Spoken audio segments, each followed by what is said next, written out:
I could spacewalk no problem. I'd probably throw up, but I could do it. I would get motion sick. As long as my knees don't have the crushing weight of being in my 30s, I think I could do it.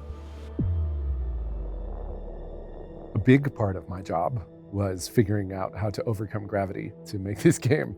There is all of the incredible grandeur of space, and we're like in touch with the kind of Newtonian physics of how it all works. And my job was to execute that in what is effectively like one of the highest tech conference rooms in the world.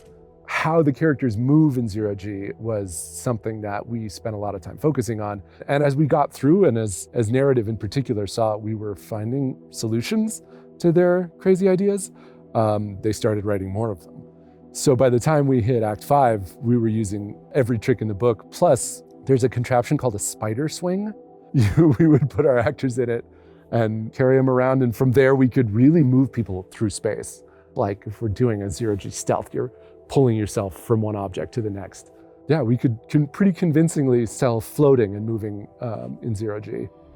In regards to the cinematic style in the game, we looked a lot at what Jeremy Benning, the cinematographer on the show, did. We really wanted to maintain that look and feel, so it was really important that in our Zero-G scenes, we had stuff like camera roll that would make it feel like you're actually in Zero-G. But there is a kind of a fine line in there, so it really took kind of like per shot basis to kind of understand how much of that we wanted to implement. All of those little decisions that they made and understanding how they applied to our game was something that was important to us.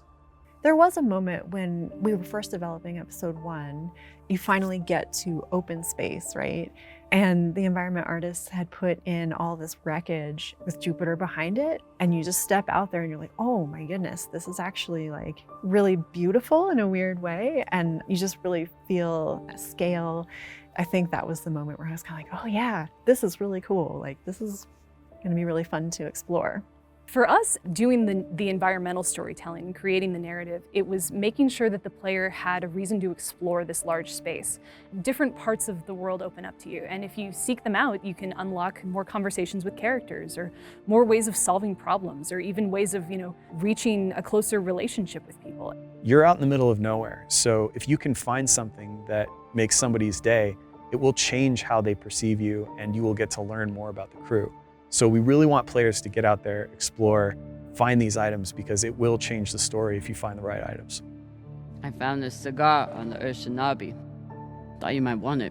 We've made cinematic games before, so we understood the cinematic development pipeline. We understood motion capture, facial animation, and really having that experience feel good.